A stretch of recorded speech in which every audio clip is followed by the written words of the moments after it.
streaming. And okay, we're starting to go live. All right, give it 1 sec.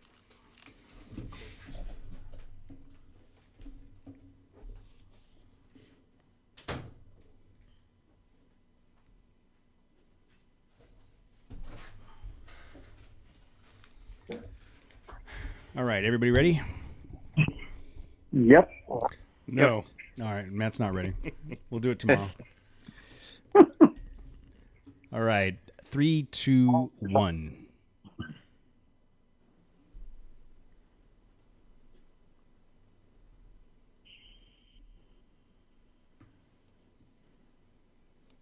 All right, everybody, it is Tuesday night at 6:30. We are live on YouTube, as we usually are. Joining us tonight is Bill and Steve from Gate King. How are you guys doing tonight? Great. Thanks for having me. Yeah, no worries. Thanks for coming on. So going back to a couple months ago, we were at the Off-Road Expo. We did a whole bunch of stuff at the expo, and you guys were right behind us, right behind the Nexon booth. That's how we originally connected with you and found out about your product, and got the chance to sit down and chat with you for a few minutes at Expo, and then said, hey, well, let's get you on the show to talk about your product. So just a broad overview. Let's start with the broad overview of Gate King. You know, I can give my impressions of it after you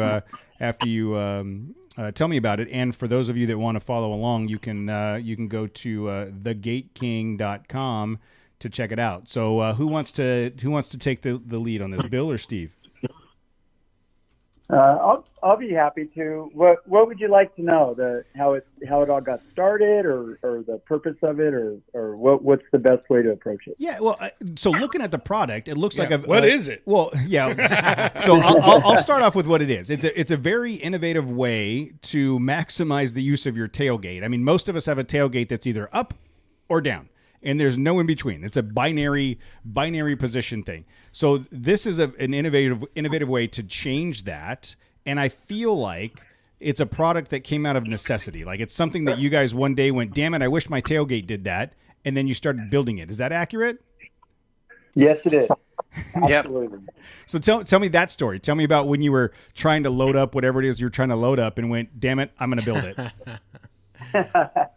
So years ago, well, since we were young, Bill and I are brothers, and since we were young, our father's been a Baja enthusiast, and we've always had dirt bikes and dune buggies and quads and everything else, and we built the opportunity because one day we went riding, and our kids got older. As we got older, as the kids got older, their bikes got bigger. So where we used to be able to put two bikes in the bed of a truck, we would pivot one over, the other bike would be small in the corner. As that bike got bigger and our children got bigger, they started riding full-size bikes. We couldn't fit the bikes in the bed of the truck anymore. So eventually, we would loop the cable around the little hook that normal people do. We would strap it, bungee it, do whatever we had to do to keep the tailgate up. And the strap actually broke off in the desert. So we lost a gear bag and a ramp. And we all know that to replace all the gear and the helmet and all that good stuff is, you're looking at a couple $1,000. So we decided that we had to make a change.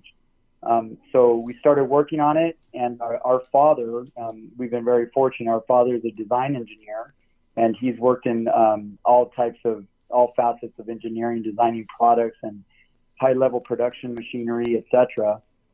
He took a gander at it, and he actually invented the product. We were the visionaries, and we came up with the idea. And he literally said, "Step aside, let me help you." And he created a great product. So we quickly went out and patented it.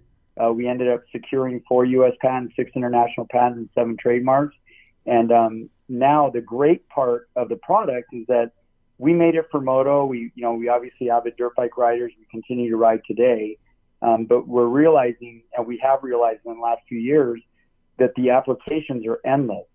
It's arguable that anybody who owns a pickup truck at some point in time has had the issue of not being able to close their tailgate, all the way, whether they need that extra inch or they just want to raise it a little bit to keep plywood from flying out, or whatever it is, we've learned the applications are endless.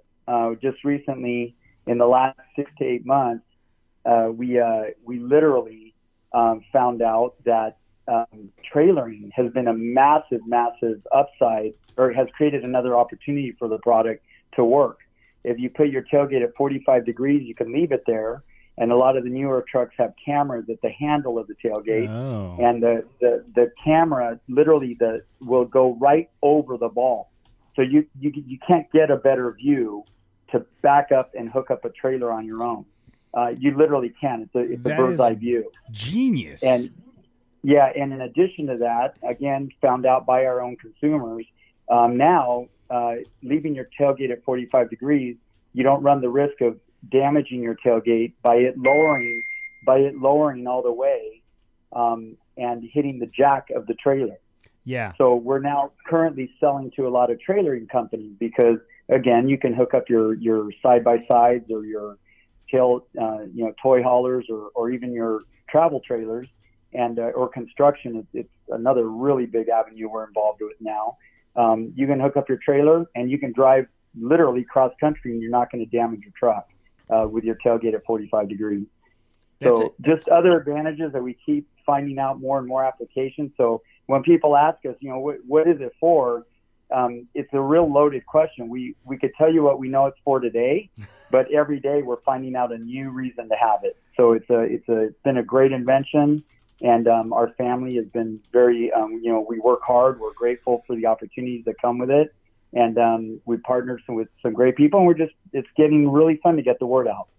I say, looking at your videos, and as a fellow dirt bike rider myself, that's like right off the bat. Wow, you can partially close your tailgate securely. It seems so that you don't have to worry about stuff. There's always I don't have a what's that, bed extender? Yeah, and that's kind of a pain in the ass too with a bike anyhow. But this seems like kind of the best of both worlds. You still get your bike in there all the way, and you can close the gate as much as you can. Well, that was to keep something from sliding out. Exactly. Gear bags and your boots or anything else, coolers. Yeah. Two questions. Exactly. Matt, when was the last time you rode your dirt bike? Easy. That was October of last year. Second question is why you would think is this for me or for them? No, it's for them. Oh, okay. This is something you didn't know you needed until you used it or you saw it, right? Like you would think the OEs would have thought of this already. Like how long have tailgates been around, dude? Yeah. But they're probably glad that they didn't think of it. And Yeah. I have a question. How did you get such cool, intelligent, and useful family members? I have two of my family members on this show, and they haven't invented shit. What have you invented? But neither have you. Yeah. I what'd build you stuff do? every day. Yeah, I got gypped. So when did you guys? How long ago was that process? Like when did you start developing this? So we started, it's actually been a little while. So I'd say the end of the riding season of 17, we came up with the idea. We had our first prototype. We went to the track. We've been to the desert, and literally all of our friends were very inquisitive. They were, hey, where'd you get that? I need to get one. Where'd you get it? And then we quickly found out that there were different applications. So I have a Chevy truck, and then my friend had a Ford. My other friend had a Toyota Tundra, and so we realized that they were all different sizes. So one of the unique things that we did to make it very consumer friendly was we actually used the exact same bolt pattern where the cables would be of any truck. All you do is take off the bolt of the cable, and then we provide all the hardware. You literally use the same holes with the same screw, bolt pattern. And it's a 10-minute application, so it literally takes 10 minutes to put it on. But it is truck specific. So if you have a Toyota, you order it for that part, or that part for that truck. But yeah, so it kind of just took off by filling the need, a void, And you mentioned something earlier that I thought was really cool. You said, you really don't know if you need this. And we've heard that pretty often, but the funny thing is we've all learned as truck owners to adapt to what our limitations are. Every tailgate in America and actually around the world can only open or close. There's no middle ground. So with our product, with the Gate King, we were able to provide another opportunity for the tailgate to do more than just open and close. And I think that approach has now starting to take a little bit of form, where customers are coming to us once again, hey, I didn't think I needed it. I haven't stopped thinking about you for 6 months. They'll see us at the next show and they'll buy it right away. Yeah. And because they're like, I could have used it 5 times since I saw you last.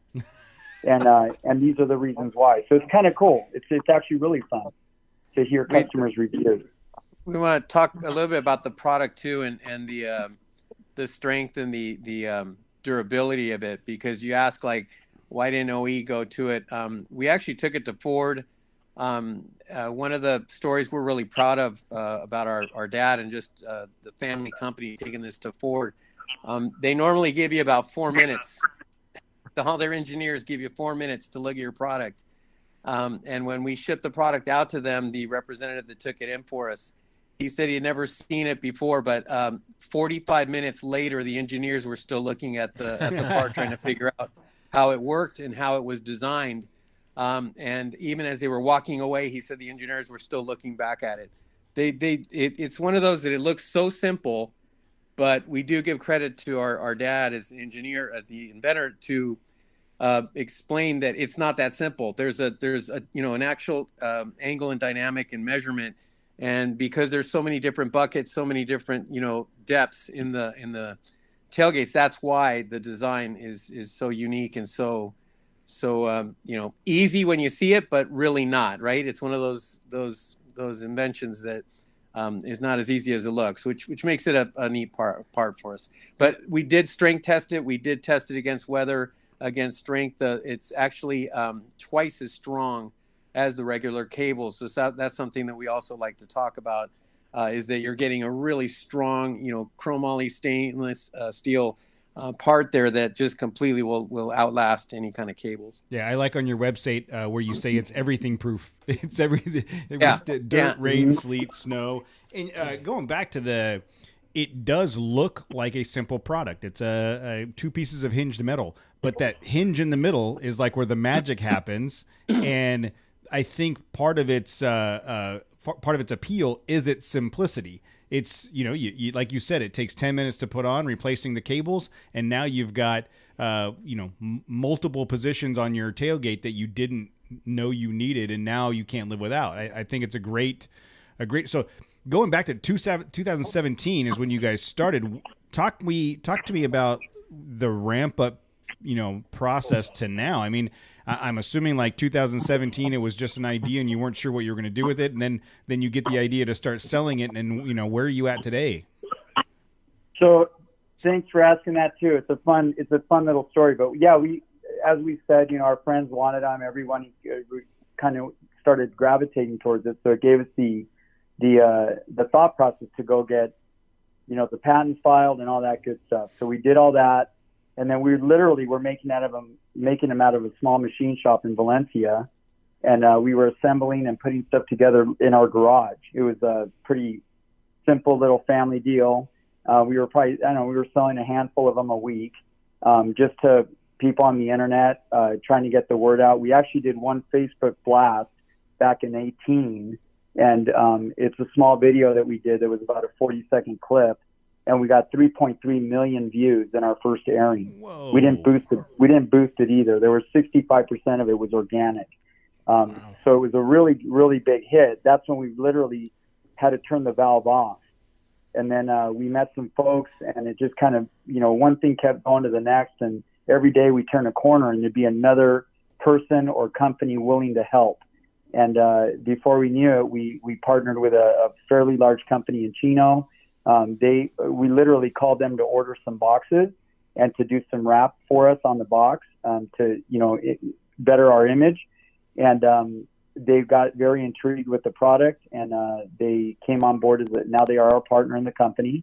And it's great to have that type of support and backing. They're a very large corporation that understands fulfillment probably better than anybody I've ever met personally. And so that's been a great, unique partnership. With Ford Motor Company, they stuck by our side the whole time. 3 years into our relationship with them, they even flew engineers out during COVID last year. We were able to wrap up our most of our testing with them, and we became a Ford authorized supplier as of February of last year. So now we are working with OEMs. We're not at the level of where they install them at a truck on the forefront, but we can and have been now selling to dealerships. So dealerships are preloading trucks, every brand from Ram, Toyota products, Chevy, and Ford. So that's been a really fun progress to watch grow. And then we work with a lot of aftermarket as well, and with a little bit of pixie dust and a lot of work over at SEMA the last couple of years. Last year, obviously, the shows were closed because of COVID, but the year prior to that, in 2019, we secured some pretty big distributors. And now we are very proud to say that we currently sell our product out of Home Depot, Cycle Gear, Revzilla, Granger, Zorro, and several more coming. We just solidified Tractor Supply, and we are now testing in a few dozen Napa stores as well. Wow. I would think there'd be a huge market in like the Bass Pro Shop, outdoor places as well. I mean, just looking at your website and your Instagram, the configuration of the tailgate position plays very well into the surfers, canoers, dirt bike, like anything that's outdoor related that you're throwing in the back of your truck. I feel like there'd be a great opportunity there. So you just hit that. We actually have Bass Pro. We're already in the works. So you hit that one right on the nose. They were So we're working with them too. Last year, one thing we did as well because of COVID was pivot to the EDI and e-commerce a lot more. So that's where we connected more with folks like Bass Pro who have a big presence online along with their storefronts, and Home Depot, Tractor Supply, all those good folks. So. But yeah, you just nailed that one. We're actually in the works with them right now. Yeah, that makes sense. I mean, and also in construction, I see that there was some construction stuff on your website, and there was a testimonial about a construction worker. I mean, 100%. Construction guys are going out to do work, and they need to load lumber or something in the back of their truck. The last thing you want is that tailgate laying flat because the plywood slides out, and oh, by the way, you've got your entire livelihood of tools. Or air conditioners actually slide out. Yes, air conditioners. I've seen that happen. You may or may not have seen it. Yeah. The ability to kick that tailgate up, I think, provides a whole nother layer, like you said earlier, of protection against stuff sliding out and the ability to store stuff. And what's interesting is that you started this out of a desire to keep your dirt bike gear in the back of the truck. And did you ever imagine that all of these different applications would come along over time? At the very onset, right? I can't say that we did, but it was pretty quick. It was pretty quick. It all happened. I know 17 sounds like a long time ago, especially with the way the world's completely turned around and upside down the last couple of years. But the reality is it's actually kind of flown by because this project has kept us so on our toes every day. It's actually been it's been a fun journey. And, to work alongside my brother and my son, who's been very involved, and my nephew and my dad, it's been a really, really good journey. Like you said before, we're very fortunate with our family dynamic. But despite that, just all the folks that come out, and I have to say, this industry, truck owners are kind of cool people. It seems like, they are.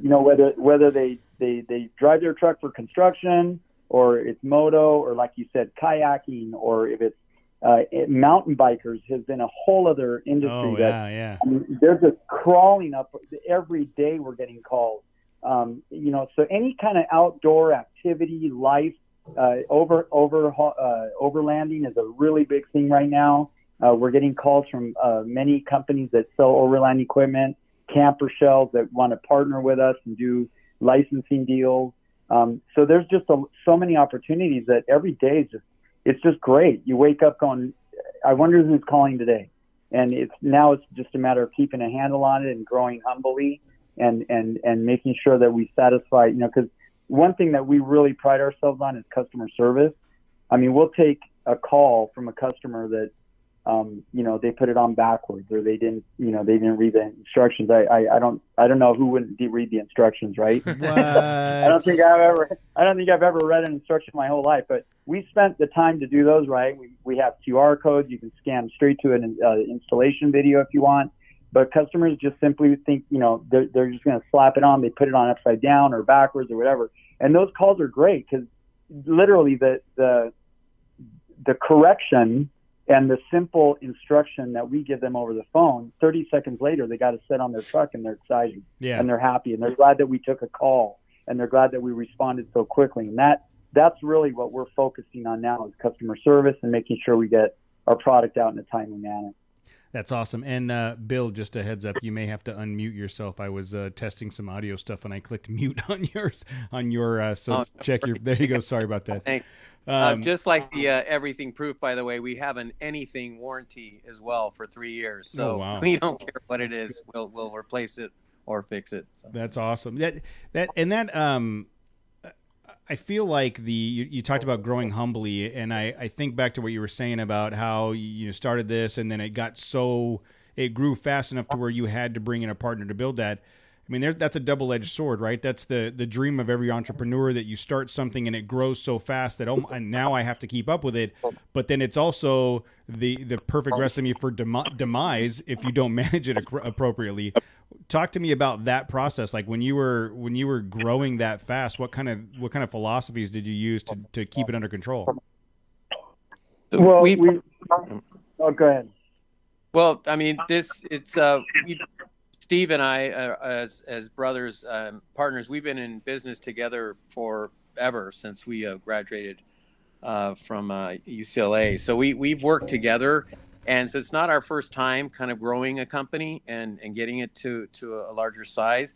But in this case, we also know, what we know and that we also don't know everything. So we know we had to bring in some strategic partners in this, and we did vet out the company that Steve's talking about. We did search them out. We did check them out. And what we liked a lot about them is that not only do they work with very large companies around the world, they also help startup companies. And we basically became friends with them, got to know them, got to vet them well. So it's not a company that, just kind of came out of nowhere, or a VC that could be aggressive or start to call the shots. It's a strategic partnership we created with them. But the main thing was to roll this out at a good pace. So you're absolutely right. You don't want to overgrow or grow too fast where you can't keep up. We actually survived and made it through COVID because we actually have inventory in stock now, to where we're getting phone calls from customers, buyers that are just saying, we just need your inventory because we don't have anything to sell. So we're in a good position where we are managing the growth at a good pace. And it comes from experience. We're not young anymore. So it comes from some years of learning how to grow the business. Was the previous entrepreneurial experience you had in automotive, was it in the same realm, or was it something completely different?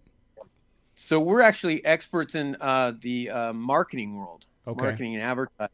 And so that helped us a lot with knowing how to, get a brand out and grow it and not overexpose it too soon. In this case, the irony is, but we did this before, it's when you have an educational factor in this, you got to educate the consumer. That's the challenge, because this is a product, when people see it, say, why wasn't it in bed? We've got Jeremy McGrath and some incredible influencers that, if you know Jeremy McGrath, 7-time super. Right? When you see Jeremy, let him know Matt says hi, and he will probably throw open his mouth just a little bit.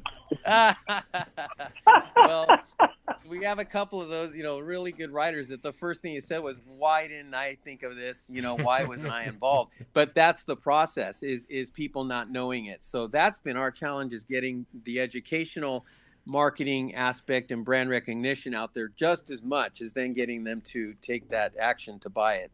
So that's what we're working on now.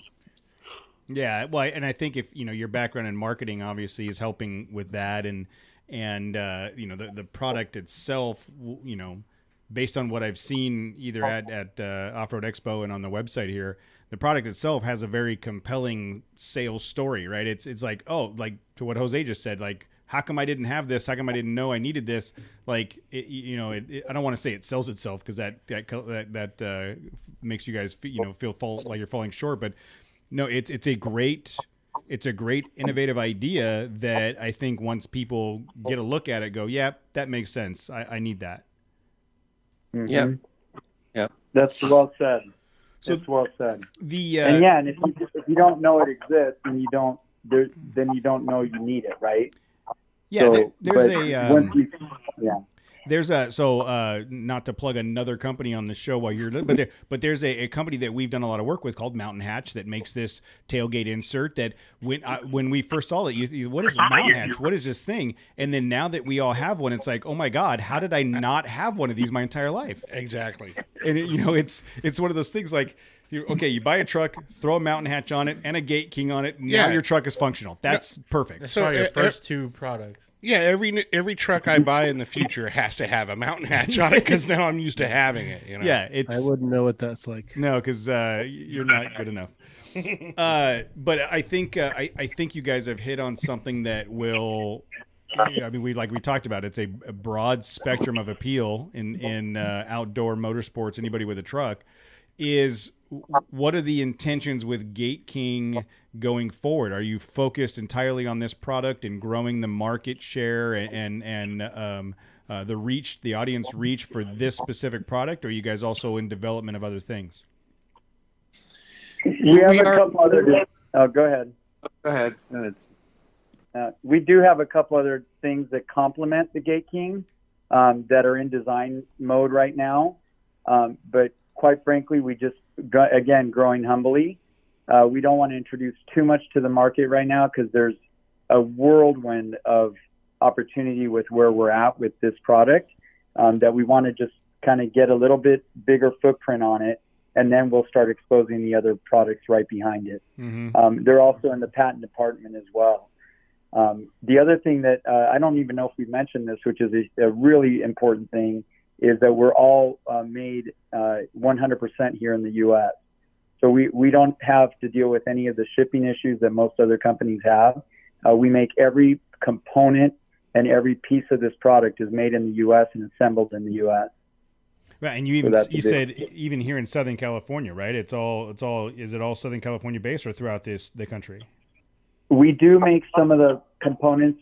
We use what are called Tier 1 and Tier 2 manufacturers that Ford Motor Company introduces to out in Grand Rapids, Michigan, Detroit, and also Columbus, Ohio. So some of our parts do come from there, but we do have alternative manufacturers here in California because, again, we want to make sure to, there's a few trucks that just came out recently, so we're prototyping and running several hundred units of those trucks right here in our backyard, so we have a really, really close. But then when it comes to mass production, the companies back east seem to have a little bit more leeway than California. That's another topic, but we can, so we can manufacture at larger quantities back east than we can here. Do those? But we still assemble and everything out of here. Does that prototype rhyme with Slavrik? That's one of them. Sounds like Pavrik. Sounds like. Yeah. What's Goose's wingman? Goose's, yeah. Right? Who was flying for Goose? Yeah. But yeah, that's a good one too. We just did that and the 2022 Tundra is different too. Okay. By the way. And if you look at the Maverick specifically, it is marketed as kind of an urban commuter. It's smaller dimensions, and the ability to have the flexibility of the tailgate would expand the usefulness of that truck to be more in line with a construction or dirt bikes or all of those things, instead of going, well, it's a 3-foot long bed, I have to have the tailgate down at all times. Yep. This gives a little bit more flexibility to that. I think that's a great idea. Toyota has been one of our biggest fans, because the Toyota Tacoma has a 4.5-foot bed, and now arguably if you open the tailgate to about a 45-degree position, you can turn a 4.5-foot bed into a 5.5, almost 6-foot bed. And you can literally securely put anything in there you want up until that point. And even overhang it a little bit as well. We do all the testing there, but the other big popular trucks have been the Ford F-150. They're now coming with a 5.5-foot bed. So the standard 6.5-foot bed or 8-foot beds they're disappearing. They're not making as many of them. And a lot of folks with the 8-foot beds carry those big toolboxes. Yeah. And that takes the 2.5 feet of that away. So now they're down to 6.5 or 5.5-foot bed as well. Sounds like I need to get. We're hearing it from all angles. It sounds like I need to get a Gate King for me personally that I can attach to my body to extend that, get the 20% increase in length. So you're being greedy. What direction are you going? I'm just with saying, this? if you could take a 4.5 bed and make it virtually a 6-foot bed, don't put that kind of pressure on Gate King. These guys seem like nice guys, and you're already pinning them down to do something special for you. Percentage-wise, I seems could use impossible. it. I'm just saying. It sounds like a good. Be careful. It's one of those other products that they could put in patent. Yeah, and we'll make sure nobody wants to patent anything to do with you. That we'll make sure the hydraulic hinges on that one for you. Yeah, yes, perfect. There you go. Perfect. That way, we actually have 2 slogans. One, obviously, don't get caught with your tailgate down. The other one is keep it up. We've gotten in trouble with that one before. Some of our sales guys have actually told guys, "Hey, you want to keep it up," or they told the wives, "Do you want your husband to keep it up?" Then it gets into a real bad. Yeah, that sounds like we need to. That sounds like regular conversation to us. Yeah, that sounds like a T-shirt slogan. Yeah. To be honest with you. Thought we'd throw it in the mix. Thought you guys might like. Yeah, it. and our wives would probably at this point finish that conversation for us because they know it's coming at this point. Like you don't even have to. Matt tells the story about how you invent something just to keep them away from me? How about that? Yeah. So that's interesting too. By the way, just want to let you guys know we just had a rush, during Thanksgiving and Black Friday and Monday. Wives, women are buying, and they're the primary buyer, 70%, stronghold in buying, but they buy for gifts, and so we got a lot of buyers for their partners, their husbands and boyfriends. So it was interesting to see. That's awesome. Yeah, I'm certain that I didn't get one. I'll tell you that much because while my wife probably does 70-80% of the buying. It's for my daughter. It is. It's none of it's for me. Yeah. And I'm sure she would argue that I do more buying than she does. So what's next? Are you guys going to be out and about somewhere anytime soon to demo this product some more? So yeah, we're actually invited now to construction trade shows and the agricultural. So this year coming up, along with the expos, all the off-road expos we've been having a blast at, we're going to expand and start doing more of the trade shows to get out there. Okay. So yeah, and we'll be at raceways too, like Glen Helen. We'll be doing a lot of races in the moto industry. We just got back from Havasu. There was a big boat and RV show in Havasu a week and a half ago. That went really, really well. There's a few shows coming up. We'll put a calendar up on our website to let customers know. Yeah, absolutely. I could see Overland Expo West out in Phoenix. When's that? Do you know when that is, Jose? Yes. It already passed. Oh, did it? Oh. Yeah, that one passed. What's the other one coming up though? There's Pacific Northwest. Pacific Northwest. Yeah, those. I could see the Overland Expos being a huge opportunity for you guys, and this. With this type of product. Yeah. So Go ahead. We did the Power Sports Expo, the Off-Road and Sand Expo in Phoenix as well. And we did that one back 2 or 3 months ago. It was on the Phoenix Raceway. And we got caught trying to get the RV with the trailer into the position where it needed to go to, for the overnight stay. So we ended up doing about 3 laps on the actual raceway. It was pretty funny. So we're towing the trailer at 80 miles an hour on a NASCAR track. It was really fun. That sounds like a good day. Any excuse to get out on the track. I'm just trying to find a good spot. I got to go back around. Circle around. I missed that on it. purpose. I missed it again. Whoops. Damn it. I guess I'll just circle back around. Yeah. Yeah, it was really fun.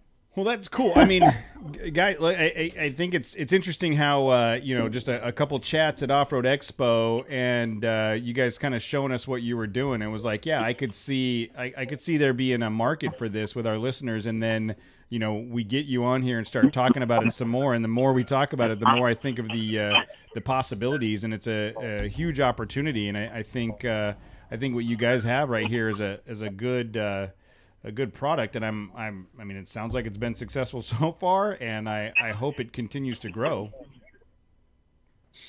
And it's thanks to you as well. I want to thank you guys, Cody and Casey, you two, Matt, everybody thank you so much for this opportunity too, because this is how we can, kind of spread the word, right? And let more people know about it. But thank you guys, because you guys have a great show. So we do really appreciate the opportunity. Yeah, no problem. I'm sure you guys being Southern California locals, maybe we'll get the chance to connect again sometime soon at one of these shows. Anything else? Anything like any promotions or anything else that the listeners need to know or before we wrap up? Maybe just, kind of keep an eye out. We do throw them periodically. We are possibly raising the price for next year only because steel and everything has gone up. So, buy them when you can and buy them now as soon as you can. We do run them at these shows, for example. That's when we do get folks that come into the shows is we do offer a show special usually. So when you go to a show or check, the calendars, because we do offer nice promotions for those. I would definitely follow us on Instagram, GateKing_USA. If you follow us on Instagram, you'll be updated as well on the shows prior to them coming up. We're going to be posting quite a bit on there, and we have been recently.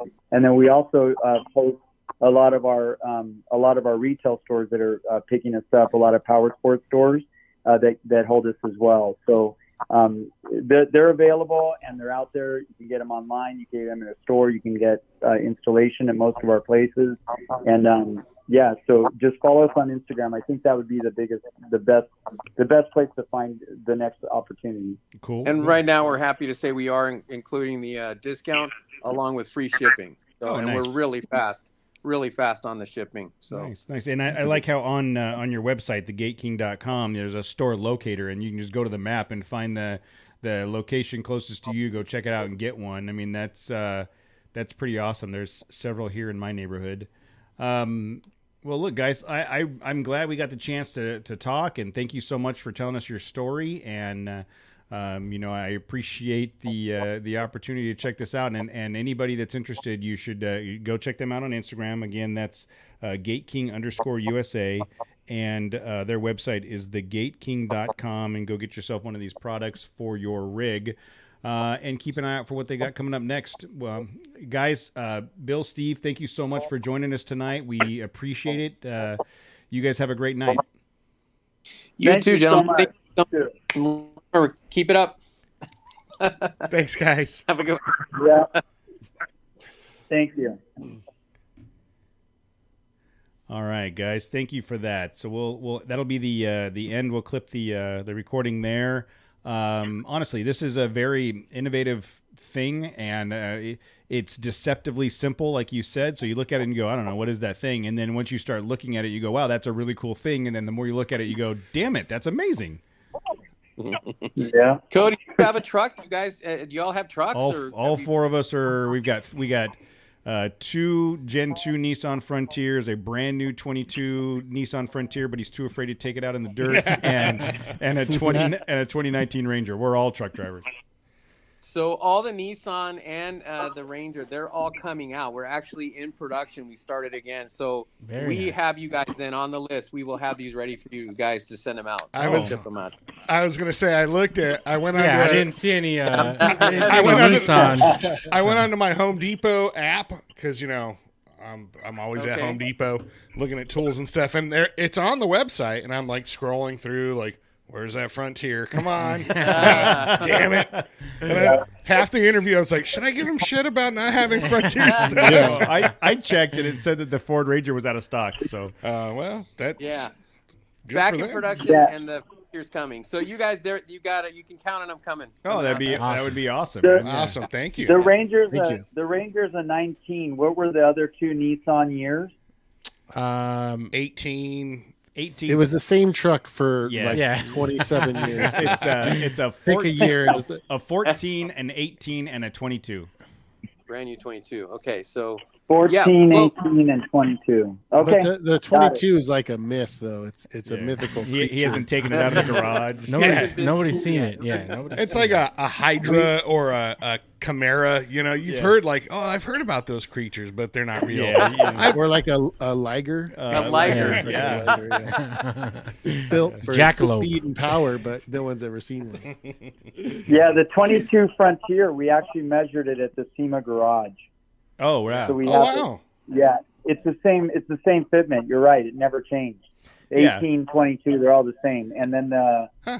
we measured the Maverick there, and we measured the 22 Tundra did change a little bit. That has an all composite bed now. It's a very interesting truck. Yeah. That's They changed probably thinking about that, going to SEMA and then just being able to you don't need to mock up anything, right? I guess, right? You just Well, need the measurements. No, that they do the SEMA garage here in Diamond Bar. Oh, So if someone has a okay. new car, they will bring it to the SEMA garage, and people like these guys have the chance to come in and measure it I and see. scan it and do all that stuff. If you're a SEMA member, before the truck even hits the dirt, you can come and look at it at the SEMA garage. Yeah, man, you can't just go up to like the booth with your measuring tape. Yeah, that's like that. That's how I took it. It's like you're going up to you're at the grocery store and there's a new Gladiator and you're like, excuse me, sir, can I take some measurements of your tailgate? Of my what? Maybe see. Of my what? Hey, I'm just gonna go measure this real quick. You guys don't have to worry about actually it. done Don't that mind at me. dealership. Yeah. But SEMA's been great. We are members with them, and they've been great. They let us go in. You can tear the whole thing apart. No worries. No time limit. They let Jose in the actual show Yeah, this they let year, me in. so it was great. They are nice. That was a win. That's awesome. Oh man. All right, guys. Well, hey, let's do this. So I'm going to edit this show. It'll be released Thursday for download. I will Wednesday night. I'll send you an email with all of the details. If between now and then you have a couple good high resolution versions of your logo, if you email that to me, I'll include it in our social media announcements, and then I'll send those to you as well when we publish the show. So keep an eye out for that via email, and I will send that to you probably Wednesday evening before the show goes out for download on Thursday. Great. We'll You're send awesome. you a cleaner logo for sure. Awesome.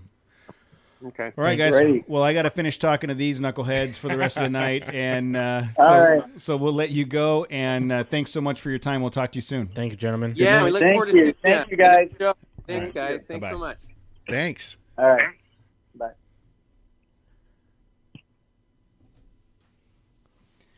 Super cool dudes. That You product hang looked up. a lot No, cooler. you hang up. Yeah, you hang up. No, you hang up. Like when Oh, now that we can hear you, want to talk? Yeah. I don't think I think I liked it better when Casey's microphone didn't work. he's all loud and clear and shit. Yeah, you yeah, know? I got Oh, it. there he is. Oh, How about Hand that? gestures. Is that better? I just mouth. But the mouth. You can mouth. As soon as it came out of my mouth, I thought, Whoa. You're doing it wrong. You're doing it all Yeah, wrong. You're not doing it right. Oh man. But I was gonna say, like, looking at it, like, you know, you how many times do you do that? Like, you throw enough shit in the bed of your truck and you try and cram the gate closed, you know, and you know, okay, I barely.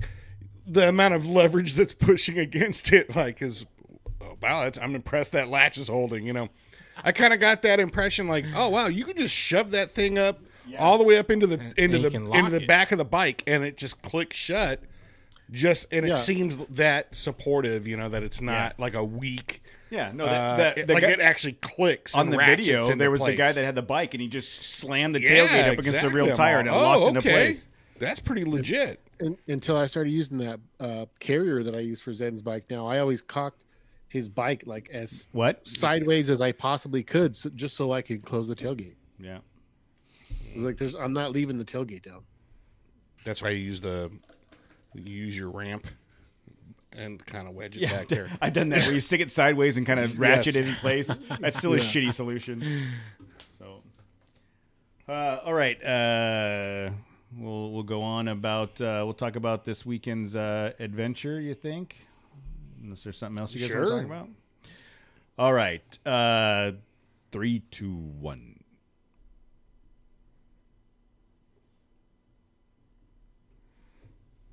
All right. Happy week after Thanksgiving. I hope everybody had a good time with their family on Thursday, or family, or whoever the hell you wanted to hang out with. I mean, I had to hang out with my family. I don't know that everybody else did. I mean, I showed up at Mom and Dad's, and there you were. So it was like, it is what it is, dude. Shit. Okay. So I You're guess here. I guess I had to hang out with you guys. Mm-hmm. So what we did was grabbed a small group of us. And we actually four-wheeled. What started out as a trip Woohoo! for just the four of us, which Yeah, we dude, should it's like, know yeah. better. We should know better than to mention it on the show. Because what started out as a group of the four of us was multiple conversations with people about when are we leaving on one day, and and we ended up bailing fairly early on Friday morning. Well, I guess it wasn't early, huh? By the time we got out of Mom and Dad's house, we got to Redlands.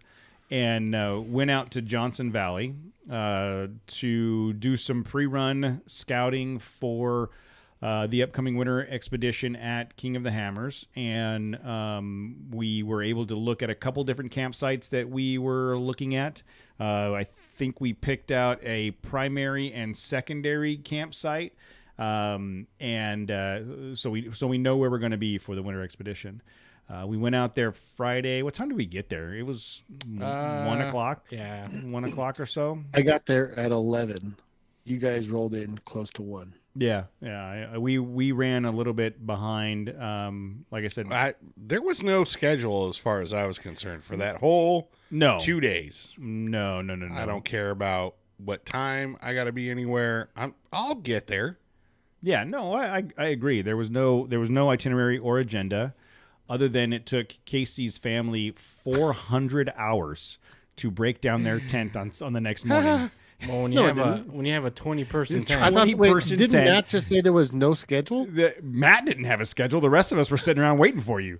Well, that's all right. I mean, you got to have entertainment. So watching them break down the tent mahal or whatever we're calling They that brought thing. the elephants in to pack it up. That was the small tent. God, man.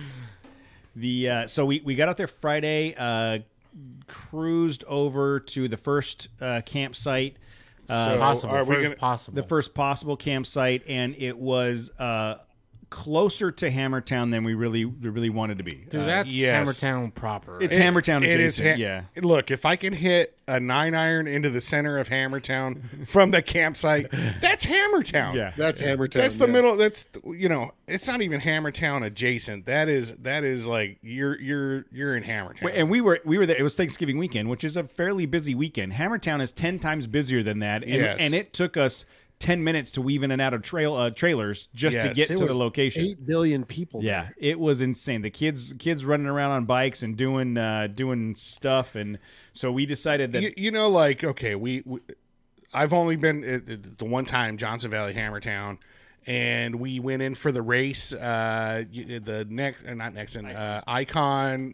party trailer or their pit trailer, and just driving through Hammertown.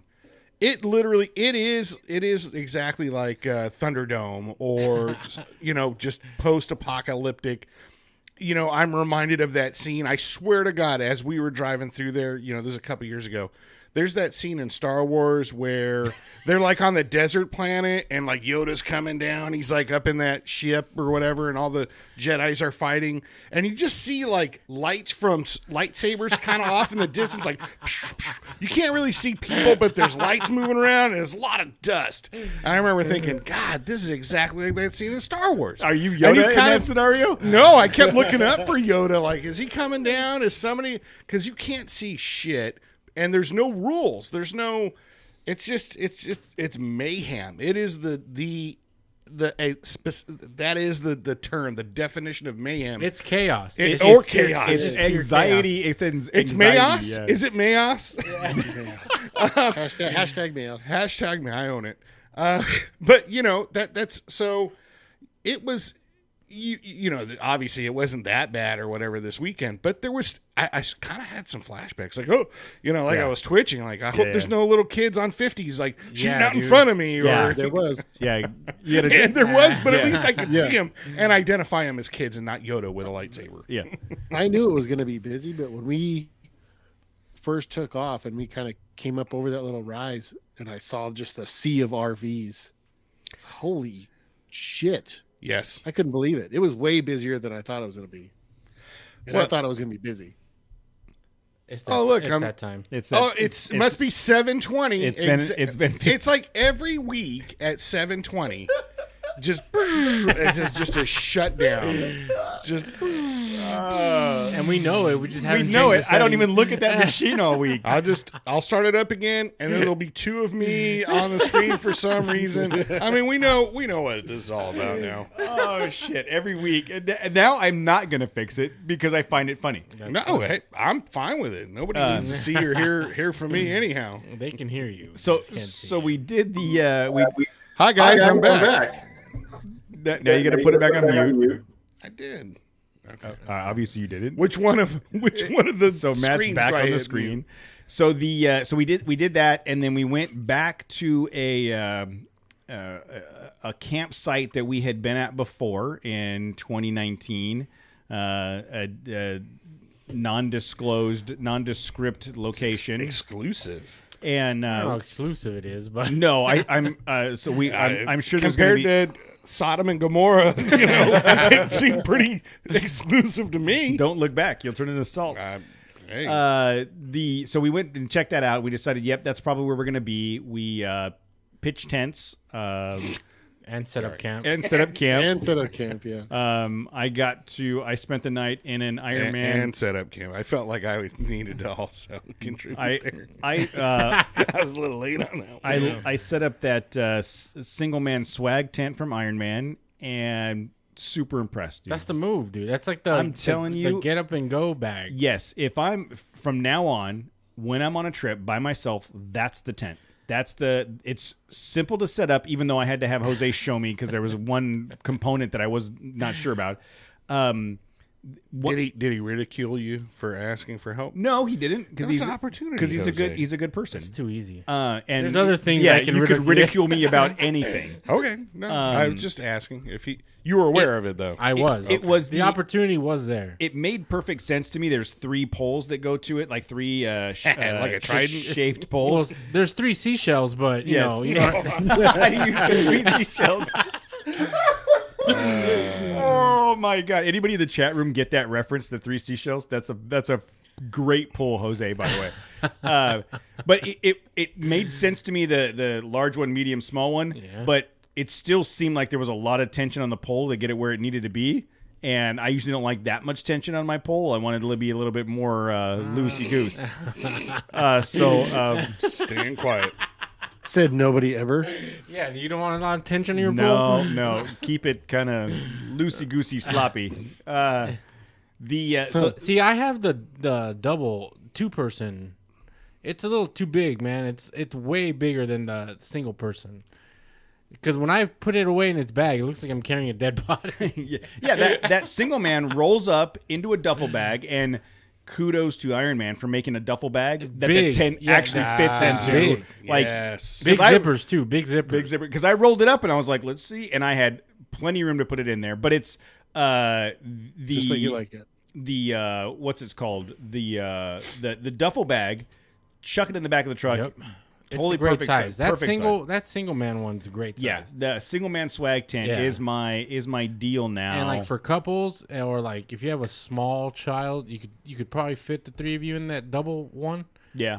But yeah, for just like if you're just going out for a quick weekend or quick day or 2 trip, like that single man one, it was perfect. It's perfect. Comes with the mattress already in it. The one thing I noticed, I slept till 8:00 that morning, which I never sleep in. It's dark as fuck in there. It's dark as fuck in there. The canvas is like super thick, and when you zip up the net, and then you zip up the canvas and the net on the inside, like the sun didn't crack in until it was fully beating down on there, and it was warm and comfortable and dark. And I What'd you think of the foam pad? You know, I cheated. And Okay. I brought a little bit of the same Yes. foam pad I usually put on my cot. I threw it under the mattress because you had said it was a little bit soft, but I think it's just big people problems. I wasn't going to say that. I wasn't going to say that, but I think it was big people problems, and I think depending on what you laid it on, the ground that I had laid the tent on was fairly flat and soft. So I think I would have been totally fine without that extra pad, but I had already brought it, so I might as well put it. And I didn't have – it was way more comfortable than any air mattress I've ever slept on. Yeah, I'll tell you it's that good. for sure. It's good. You know, and it's not – you're obviously not you're not in it changing or anything. Well, I guess I laid down and put my pants on. But like I just kept all my stuff in the truck right next to me, and then climbed in there to go to sleep. It was perfect. Yeah, it's a cool little tent. Woke up. I woke up. So let's go back to we wheeled around, checked out a couple camps, set up camp there. We went immediately to a hill climb, and it's a hill climb we did in 2019. And in 2019, I made it up first try, no problems at all, as expected. Was it wait, this time was expected? No, I'm going back to 2019 and this You time. expected to hit that hill and make it the first time. I did. Okay. I did. And Matt on stock suspension with 31-inch tires, you eventually made it, He right? made it. It was my fourth try, and there was no way I was not going up that hill. I would have blown up the truck. I would have blown up the motor. Launched rockets out the back if I had to. Whatever it would have taken to get it up that hill, and I did. And then So doing it this time. And Jose didn't go because he didn't have his truck with him at that trip. Yeah, on that trip. Casey tried to do it in Big Tasty. Did you make it up there? Hell no. No. Yeah. I don't even know that I made it any further than like halfway. Yeah. And I was foot to Hey, the you know- floor, you know what's locked. Funny, like I've got a video of it up on Instagram and TikTok. When you look at it, it just looks like a long, fairly decent sized hill. It's deceptively sandy and difficult when you get to the top. In the middle, Yeah. middle towards the top. It's That's the bumpy problem. at the bottom, so you have to have the suspension to get the momentum. You have to have that suspension carry to the middle to get through the deep sand, and then be able to traverse the harder rocks and ruts at the top. Yep. It's Steep too. yeah.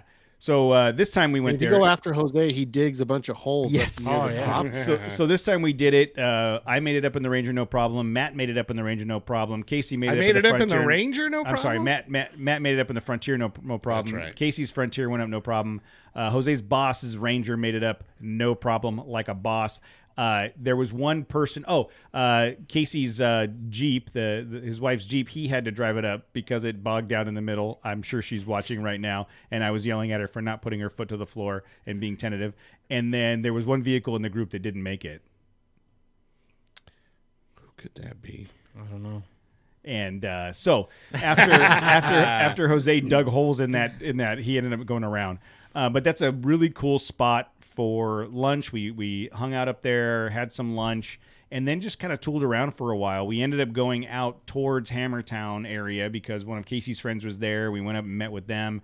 Went to Chocolate Thunder first. Oh, that's right, we did. Through the sand and all that stuff. Yeah, we did mini sand dunes on the way to Chocolate Thunder. Yep, and then at Chocolate Thunder, there's that other hill, very large hill. Yep. So that was I did that too. Oh, I forgot. Mark made it up the first hill. Mark made it up the first hill. He too. did. Oh, like a beast. Yes. Just it's similarly like this truck's getting up this hill, Yeah. and I don't care if I blow shocks. I mean, Abby, it was gentle and smooth the whole way. I don't think he's on Yeah, tonight.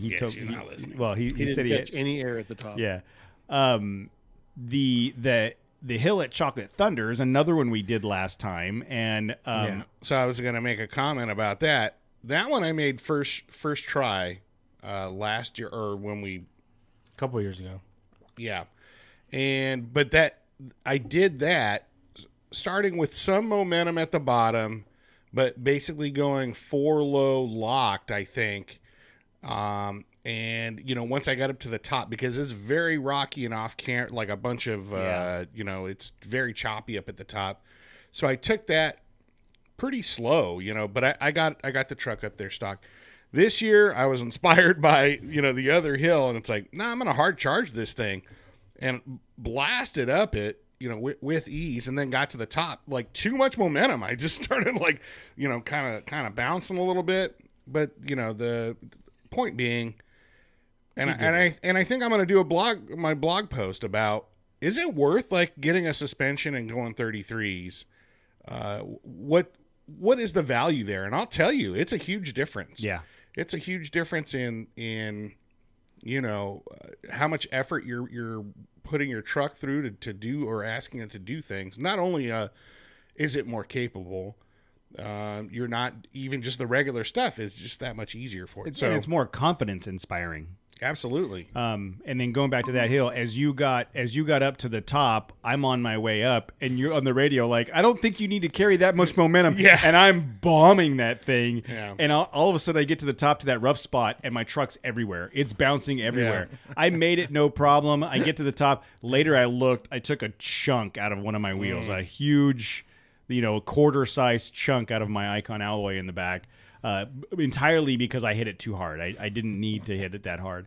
That hill got worse from the last time, because I made that in Big Tasty. Yeah, and then it was worse. So we did that, and then I got the impression, because again, that's like the big parking area for Chocolate Thunder, right? Mm-hmm. What is it? That's Chocolate Thunder. Yeah, I got them confused. Mm-hmm. But there's okay, that. It's your age. Backdoor and Chocolate Thunder are kind of interchangeable. I get it. In my mind, they are. So, there's circles. If you're gonna get up to that, and again, it's like it's definitely a pretty diagram. big hill. It's a pretty big hill, and there's like a long ramp-like way to climb up. It's like rocky, and it's a steady climb, but I did that stock in my truck, and it was really no problem. Just avoided a couple of high rocks, But when we were there, it was mostly side-by-sides and, I think some quads or something up there. And it felt like, look at these Yahoos, like we were taking that steep road up. And I got the impression people were like, what are these idiots doing? Like, they're going to crash. Or that's pretty much everywhere we go. Stuff. Yeah, but it made me feel good.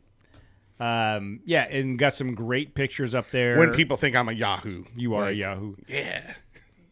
We got some good pictures up there. Jose's boss made it up that one too. Mark struggled on that one, but I think that is a result of the traction. Tires. Yeah. The tires he was on are bald. Stock tires are bald. I am happy to report that Mark will be picking up his 37 1250 17s tomorrow. Wow. Yes, it took a while, but as of this afternoon, the coordination has occurred, and Mark will be picking those things up. So, was that everybody's like Owen Wilson impression? Wow. The SS Duty Driven will be running full 37s. Full steam ahead. Full steam ahead here in a minute. I saw on his Instagram he got his wheels. Yep, he's got the wheels. Tires are tomorrow. The next time we see that thing, it's going to be not going to recognize it. No, it sounds like there might there's going to be an oil refinery behind him.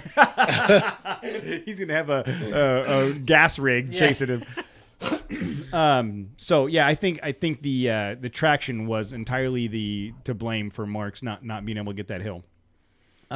Then we went back out and ended up over at the lake bed near the Hammertown, hung out with some friends, and then tooled back to camp. Got back to camp fairly early. The takeaway, Jose and I talked about it a little bit today. The takeaway for me was I realized how bad I need lights for any night wheeling. Like on the way back, we need chase lights. Chase lights for sure. Casey has the chase light on his truck, and it was amazing. Right, it's great. Mark has it on his, but 100% need chase lights. And then we all do. Yeah, everybody needs chase lights. And then I'm usually like, we really don't wheel that much at night, but the sun going down. Yeah, we weren't planning on wheeling at night. And even at night, we had no service we were at, and I drove out to call the girls to check in before I went to bed. Because that hill, we had great service. Yes. Yeah. So I had to drive out of where camp was, and I swear the whole time I'm like, I'm not going more than 15 miles an hour because I can't see more than 20 feet ahead of me with the factory headlights. Mm-hmm. So I think lights are a big upgrade. I agree. Possibility for me. That might go on my Santa Claus list. You know Santa? I do. He's cool. He's a cool guy. What? Yeah, He's yeah, never. I've never seen him. Don't let him brought. don't let him drink. He's ever brought me. Don't let him anything. drink hard stuff. Once he gets into the whiskey, he becomes a complete asshole. Oh yeah. man. Yeah, he treats those elves like shit. It's like Matt and his robot. Man and robots. I get it. You know me and Santa. You don't need like Peas and flashing chase lights, just amber lights. Yeah, Yeah, just something. Just to cut through the dust. Yeah, so that's chase lights, and I'm thinking the ditch lights on the Ford up on the thing. Oh, speaking of which, we'll have to talk about that in a minute. The ditch lights I think will be a big help just to have some more range. Campfire was Give me that light bar, Matt. Where's that light bar at? Yeah, just like that bumper. Where's that bumper at? Where's that light bar I gave you? Where's that? Hey, man, it's in my garage. I got it. The fuck do you care? Yeah. What's it to you? So so we hung out at camp and it was super mellow, just kind of chilled. There was not a lot of plans, but we did a lot of talking about our plans for the coming year. And it was good to have. It was the four of us and three other people that were able to value their input, to provide input that really helped solidify some of our plans. Woke up in the morning, broke down camp, and then we made the trip west. Which direction? Yeah, that's west. Yeah, that's west. So we went west from where we were, and to try to scope out You should just get like one of those stupid compasses that like the floating ball or whatever, and just put it on your dash, and then you'll know. There was That car doesn't have a compass. It does. I don't. It's Ford. I mean, would you trust it? No. So I think that truck is lying. we headed west and found we hit the sand. So we went through that one trail that Matt's been talking about that was super fun. It was. It's tight and windy and a mixture of sand and like hard pack hills and really good time on that trip. Casey didn't do that because my nephew was there with his dirt bike, so they went around. Sorry, who? Casey.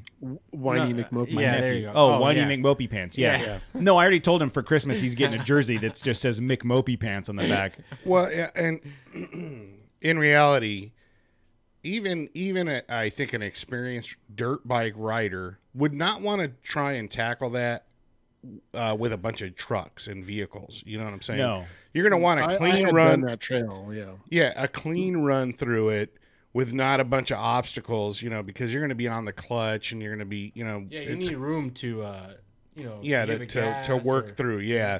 So there was no way. I'm glad because it was more difficult than I remembered. And before we entered, I remember seeing Casey was like, "Yeah, I think those are the dunes over there, right? We'll just see you over there." And I'm glad you did that because he would have had a miserable time. Yeah. He'd have just kept stalling. Yeah. So Yeah, so everybody made it through that. Went out to the dunes. We played around the dunes for quite a while. Had a lot of fun. All of the trucks had fun except for Jose's because it just sat there. It didn't do anything. it looked handsome. It did. I mean, and then it was like easy to find. Like, Yeah. oh, there's Jose. I'm gonna Jose's park- base camp from now on. Yeah, He there you moves go. so slowly that we're just Yeah. going to call it base camp. But that was another opportunity to see the suspension being used.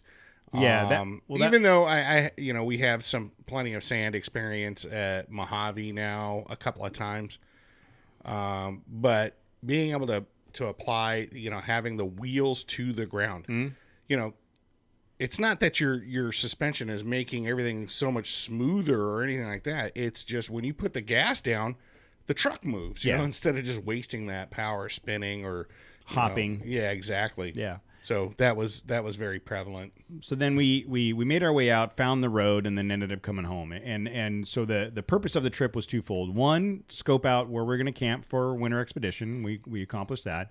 And two, it was an opportunity to test Casey's suspension that we just put on a week and a half ago. It's also an opportunity to test my patience with my kids. Yep, that worked. That went well. But That happened. yeah, Well, at least you got the puke cleaned up out of the tent. Negative Ghost Rider. Yeah. I got home that next morning. I had Johnny put the tent back up in the front yard. Like, all right, dude. All right, bud.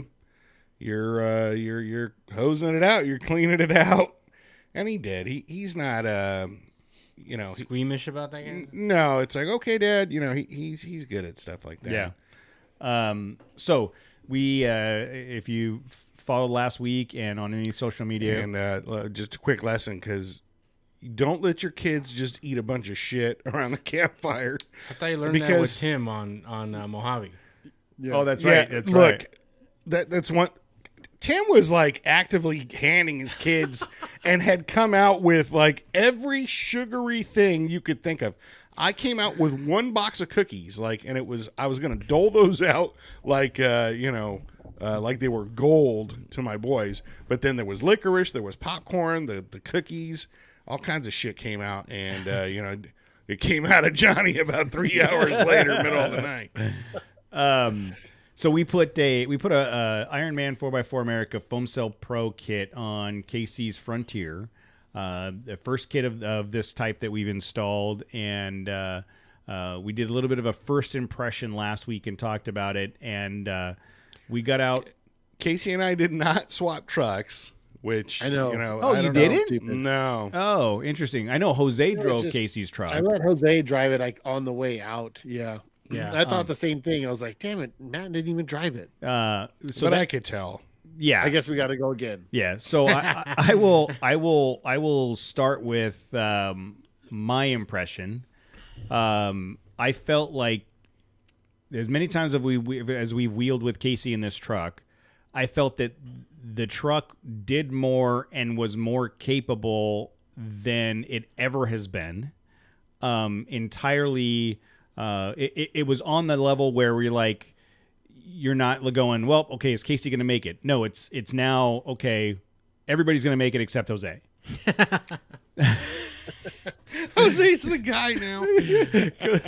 But the worst part is he has the potential to lead the pack, but he's not. He's not. He won't ever do it. So Casey, tell me. The tip transference hasn't begun yet. No, we haven't touched tips. That was discussed too, like the transference. Apparently, of tip, apparently there's a ceremony tip of the spear. I need to transfer to take that over the someday center of the I'll tip come of the up, spear. don't worry, Jose. I'll come up with a ceremony. Are we supposed to light us. candles? Yeah, or it's up to me. That's up to me and Jose. It might just blindfold. Sprinkle water on the tips so that when they touch, there's no static electricity. It might just be me and Jose with this ceremony, with the can. I don't know. I haven't thought about it long enough, but it's not going to happen because you got to take the tip of the spear away from me. Yeah, you gotta be earn it. Yeah, exactly. All right. That usually that involves probably some wrestling or assert some dominance, and you're here to hear folks winter expedition mud wrestling. It's gonna be like an old gladiator movie. Like it's an oil wrestling. Yeah, Matt and Jose mud wrestling at the lake bed at Hammers. Bring some water. Oh, I'll bring a 55-gallon drum. Just dump it out. Dump it in the middle. So Case, I mean, obviously we all had our first impressions. We talked about it on some of the videos and the social media we did, and instantly you had an additional lift above what you had before, and you could just you could see we talked about the girth and the stoutness and the build of the suspension. Give me your overall, after 2 days of wheeling on it and driving on it for a week, give me your overall impression of how the truck has changed from what it was before. It just feels more solid. It's like you said, I wonder if Casey's going to make it up that or whatever, My whole thing was, I hope something doesn't break, and then now I feel like nothing's going to break. Like, I had Zen's dirt bike on the back when we made the way from the highway out to the first campsite we were checking out. And I was just right there behind you the whole time. If I had my old suspension, something would have happened. I would have launched that bike off the back. There's no way I could have, we tried to go around all those trailers instead of staying on the main road. There's no way I could have done that with that. but the back just soaks it up. So the bike just didn't even move. Yeah, and that was without the overload spring. Without the overload spring, with my whole truck bed completely full of wood and a dirt bike on the back. And it was like I didn't even know it was there. Yeah. And the front just feels way, I don't want to say stiff, like in a negative way, but it's firm. It's you know, it feels like it's not gonna shove my wheel up through my wheel well every time I hit a bump. Exactly. That's I have a hard time trying to explain that. It does feel stiff, but in a positive way. Like, you know, if you're riding a dirt bike and you got something that's a little too plush, well, it's not as responsive as you want it to be. Same thing with having this stiff front end. You know, it means it's capable, or you're capable of achieving higher speeds. It feels like to me. So that, and I could tell just because you've had that truck now a year. We've wheeled a few times. You're usually nowhere near, especially if me and Cody kind of split, sprint off or whatever. It's like, bye everybody, Yeah. And you were right there this weekend. So yeah. I didn't really get to feel too. I mean, obviously with the dirt bike on the way there on all the wood, but we did that first hill climb on Friday. There was that short little sprint, it was just like that clearing across the lake bed to where we lined up to do the that hill climb. Yeah. And I just opened it up there, and me and Zed were both just like, oh my goodness, this is gonna be fun. And I just wanted to keep putting my foot into it because it just takes it. Well, there's a couple videos. So we clipped together a couple small. It was about a 1-minute video of Casey's truck climbing a hill in the sand dunes, coming down Chocolate Thunder, the path on Chocolate Thunder, and then the last of it is an open area that he hit it and took off running out in front of me, and I had to bomb to catch up with him. And when I pull up next to him and film it, you see the you see the suspension working, and you see the truck like settling in and feeling good. The one thing he said he wanted to do, you don't see the truck bouncing around. You just see the wheels. Yeah, exactly. It's it's funny. There's a video on TikTok I saw that said the difference between a $4,000 suspension and a $40,000 suspension, and it showed this Jeep Speed Cherokee going through the desert, just hitting a whoop, launching 5 feet in the air, landing, going left, going right, and then it shows a trophy truck doing 100 miles an hour, just wheels popping like this. And we got a delivery here. Okay, thank you. Appreciate it, baby. So with Casey's truck, as I was following, you can see the video on Instagram and on TikTok where it's the truck is just settled in. You know what I mean? It feels really good. The one thing, Casey, you'd said that afterwards you wanted to crank up the coil springs a little bit in front to give you a little bit more clearance. Is that still the plan? Yeah, just to level it out a little more, because when I'm unloaded, it's pretty. We talked about when we measured it. It's about an inch difference between front and back. So you're thinking just crank the front up a little bit? Yeah, just a little bit. And then watching the videos, it seemed like maybe it could be a little firmer. Like, wait till you're probably 47, totally bro. fine. Yeah. That was my initial impression too when I drove the truck around, that the front could have a little bit more preload, like he's, Yeah, but the good thing is that those coil springs are adjustable and able to do that. You crank up that ring and that will help with that. Preload. Preload. Still get you pregnant. Still get you pregnant. Me? Oh shit. So the at least the takeaway from I didn't get to drive it. Jose, you did. Like so. Yeah. So what was your impression? Yeah, just the truck felt so composed out there. Like it was just confidence inspiring. Like you can tackle whatever you want. It's like compared to my stock truck. Like anytime I hit a bump, the whole truck like shimmies. I mean, it's comfortable, but it still shimmies. Yeah. Like you feel like the back end, like. But no, there's none of that here in Casey's truck. It's just like, it just soaks up the bumps and you just go on to the next one. there were a couple times during that trip that I hit pretty hard, and I was all, I shouldn't be doing this. I shouldn't be doing this. I shouldn't be doing this. I say that every single Like time. when Nicole every jumped her time. truck. What? You mean like when Nicole jumped her truck right behind you, like 5 seconds after Yeah, Matt when said, there's- That "Hey, was there's like a big dip right out there." of camp. Yeah, Yeah, dude, watch it was out, like watch there's- out. Yeah. exactly. Had to Dude, pull when I over. crossed, when I got to it, because I was in the back. When I got to him, like, holy shit, this is a big, Yeah. like Big- a cross. It was cross ruts. Yeah. As we were coming across, there was a ruts going the opposite direction, It's and like a 3-foot drop and then a road going the opposite direction and then a 3-foot incline. You And mean she you mean the bombed thing it. that took out the skirt on my front wheel on the that's right. passenger Yeah, side? So yeah, the inner fender well of Matt's Frontier is no longer there. So Have I you could ripped see- off the I other still side? had I still have the driver's side. Did you? Still installed? So I could see why she blew out her tires in Mojave. Yeah. Yeah. Yeah, if it's squirrels or rocks, it's Hey, gonna he's- catch her. It's gonna. he's doing it. I um, can do it. the I like that. I was just impressed with the overall increase in performance. Like Matt said, I felt like Matt and I could jump up and run and take off in the desert, and we would stop and wait for everybody else to catch up. And now I feel like Casey's in that pack now. Okay, Certainly. yeah. We're gonna kill each other on the Kessel Run. Yeah. Next time that happens, it's Yeah. gonna be like, oh shit, And like One of us has gotta- everybody's got to have chase lights before anything Yeah, like that that's- goes down. Hey, Case, me. I don't know about everybody else. I don't. did you feel any shock fade or anything like that?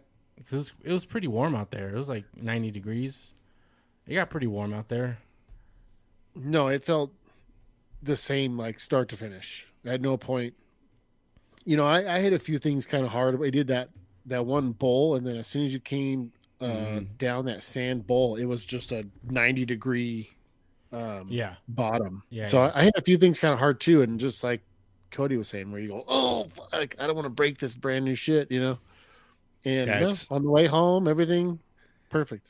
That's when you gotta. If it breaks, well, then hey, it's time to replace it, or hey, guys. break, build, repeat. Yeah. So I think the takeaway is that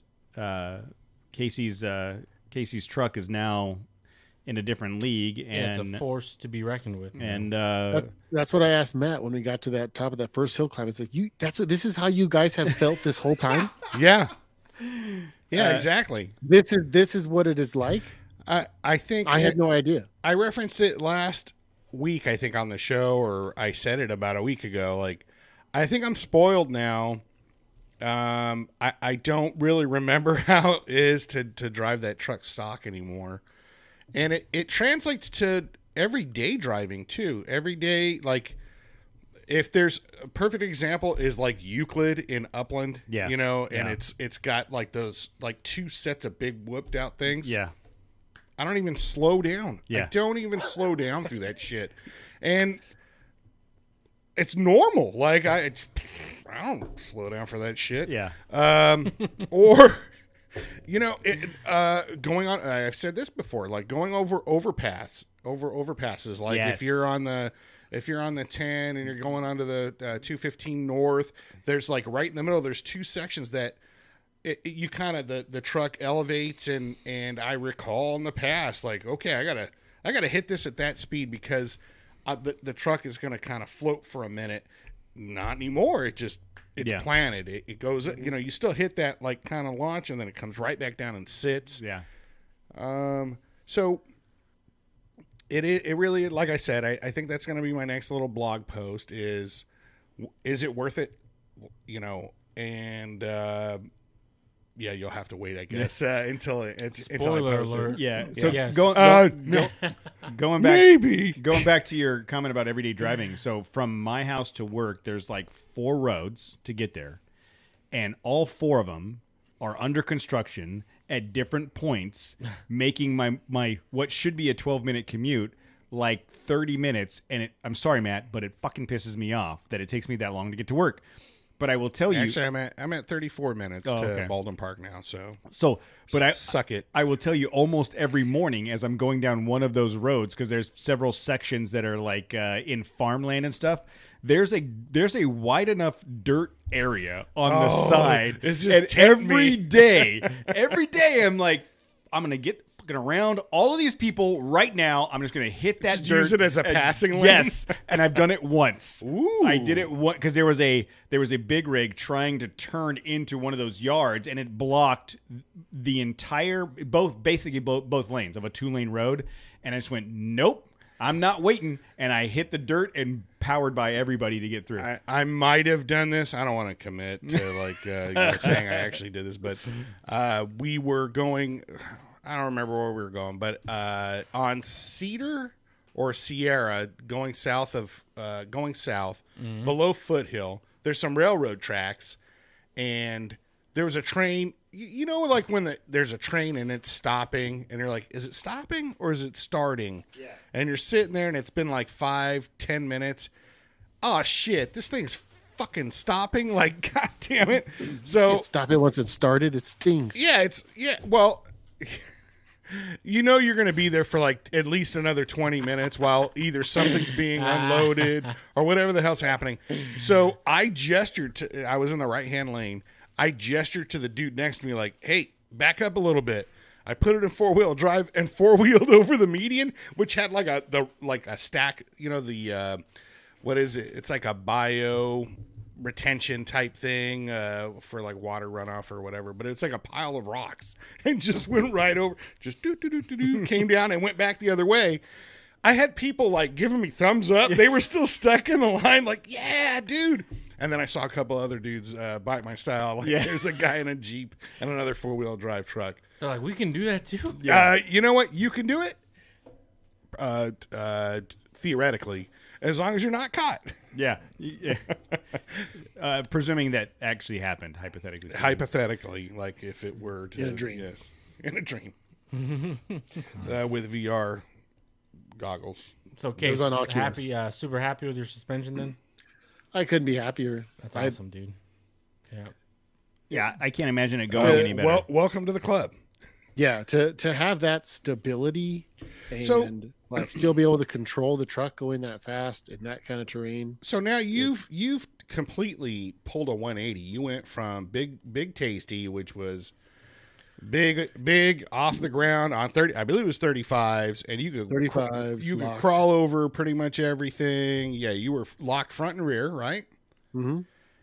And now you're 180 degrees different. Now you're like a desert runner with a different setup. Which one is one clearly better, or is it just different? What's your take on that take? Well, Big Tasty could do stuff that the Frontier couldn't, but not your Frontier, but probably mine doing could. Stuff that Big Tasty couldn't. There was nothing I could do to that Jeep that was going to allow me to keep up with you guys, short of like $100,000 worth of suspension, you know. And yeah, I don't know. I think I'm having more fun in the front. I'm guarantee you, I'm having more fun in the Frontier right now. Oh, okay. And I think if I can and more fun this weekend than I've ever had in that Frontier. Yeah, and the other piece of it is Big Tasty was one noise away from the junkyard. Like it was just it was every trip. Every trip. That's pretty harsh. That's harsh. I mean. But every trip it was like, how many times was at Mojave? How many times was Casey under that truck trying to find out what the noise was? Right. Oh, yeah. That was half the battle. Like Mojave, did Casey make it out to the starting line out of Loveland? Yes. Just on the highway? And I think that the Frontier it's newer, it's got less miles, it's more reliable. It's, you know what I mean? It's like it takes that anxiety out of it. So you went from, you know, I kind of did the same thing from the WJ when I went to the Tacoma. It takes the anxiety of, okay, is it going to start this time? That's gone. And then you've gone the next level to go, oh, not only do I not have any anxiety, but I see the opportunity to do a lot of fun shit because of the capabilities of the suspension. And I think that's going to be the biggest selling point for me of like taking the Frontier out instead of the Land Cruiser, is because I could just... What Frontier? It's just more like the Land Cruiser's been, you know, dead reliable, but it's just having that thought. I'm like, dude, I'm at 216,000. I know something's going to break eventually. and if it's gonna be on the trip or on my drive to work, or was it? Yeah. That was my always worrying, like what's gonna break. Yeah. It's his theoretical frontier, like his theoretical family. Yeah. There's a lot of mysteries with you, Jose. I use the same There's rental company for both. How many Bugattis do you have? Like, Dude, you can throw an Iron You're the Man man- kit on that thing. yeah, you're like a some man of skins mystery. and some sliders, and you're not gonna fuck it up. Yeah. Yeah. Well, yeah, we'll see. And you can have air conditioning and a stereo. Yeah, satellite radio, dude, is awesome. Oh, I love it. Yeah. Oh, that's Yeah, the best, I- especially Mojave Trail. Yeah. You're just cranking out. You're cranking it out. You're just cranking it out right there. Just cranking it out, and listening Kids to are in the stereo. back Yeah. listening too. They're cranking it out. You got 126 miles to crank it out as much as you want. You're listening to the New Wave station. That's good times. Good times. There's also the Yacht Rock. Oh man, that's the best nowadays. I don't know what Yacht Rock is. Oh, check it out. I It's don't have usually on satellite lithium radio. in my truck. So I guess the takeaway is awesome. Casey's truck is awesome now, and More awesome. It was awesome before. More awesome. so we'll be doing more. We'll be pushing that truck a little bit harder to see how it does. Who's we? You got a turd in your pocket? If you can keep up with the Ranger, In his we'll know. pants. We'll know that it's a good stuff. No, We gotta do a proper Kessel run. Yeah, we do. Well, and there were a couple times on this trip where I felt like Casey, Matt, or I at some point were on it pretty good. Yeah. We were moving pretty good through the desert, absorbing some whoops, like to the point again where I would have felt in the past that it would be Matt and I like, all right, dude, let's go. Well, these guys will catch up, and then all of a sudden Casey's now right there outside the window, right, which he couldn't have done before. So, the fact that truck went from, to your point, you wouldn't have been able to drive around with the dirt bike on your truck to now you're bombing through the desert, keeping up with us. That's pretty significant in my book. So, we'll give you some more updates on that as we go. I'm sure that will be, some more trips between, at the very least, we know we're going out in January, but I'm sure we'll get some more dirt time on it between now and then. And thanks to Ironman 4x4 America for helping get all those components wrangled Yes, thank you together very and much. and dropped in our lap so we could do this. So I'm super excited about that kit and all of the stuff that Ironman's got going on. Transitioning, I had a chat Yeah, message. you are. Yes. Finally, huh? It's about time. Transitioning, I had There were rumors. I had a couple Achilles. Okay. That's what your surgery is. Sorry. I had a couple chat messages with our friends at Rego Fabrication, and he was asking me about some things. And Matt, Mario sent you a gift. Wow. See what that is, and it ties in directly with what we just talked about. There's some brackets. Yeah, so Rego just sent ditch brackets Oh, for the wow. 2000 Dude, ditch thank light you. brackets Wow. for the 2005 to 2017 Frontier. So they Which will make probably also fit a 22 plus. which will probably Probably. fit. They didn't change it. Yeah. Change shit. But Thank you so much. Wow. So yeah, you have to reach out to Mario. I mean, he probably got tired of Those listening. are to you. heavy, dude. That's they're like, thick game. that is see 'em, not a man. joke right there. He probably got tired of listening to you whine about not Not having seeing things? not have that, and not having Frontier parts for your bullshit. Oh hell yeah, those are the good ass kind. Yeah, Dude, yeah, those yeah. are some thick brackets. That's and a wow. thick ass boy. And then he also sent a couple swag bags with a shirt. I think this is probably like the third or fourth Rego shirt I've got here. So the shirt and patches and koozies and so we got the Rego koozie and the bottle opener and stickers and patch and Very nice. very nice. The guys at Rego's, we love those guys. We don't get to see them much because they're They're out of state now, out of right? state now, but Yeah, they live like 24 hours away. Yeah. They live a day away. But thank you, Mario, for sending that. We really appreciate it. That's fantastic. And no kidding, we just on this trip was like, we got to get lights. Ditch lights are the next thing, or a light bar or something. And Yep. this will help Matt get there. So, all right. Well, I think that's it. I think the important part was talking about the new suspension on the Frontier and kind of the pre-run for Winter Expedition. Details on that will be coming out soon. The conversations we had around the campfire has helped shape our plans for 22, and you guys will be getting some more details on that. I'm trying to break the internet right now. Matt's doing a selfie on camera. He's doing the selfie, pointing the camera. Shut up, Jose. Yeah. Is this forehead of security? How do I put like one of those? Everybody uses filters and stuff. I would like a filter that makes me look skinny and handsome. Do they have those? They Where's do. that? Where do I find that? They do. It's called the Weight Loss Challenge, and it takes about 6 weeks. We already did that. I ain't got time for that, dude. Yeah. All right. Well,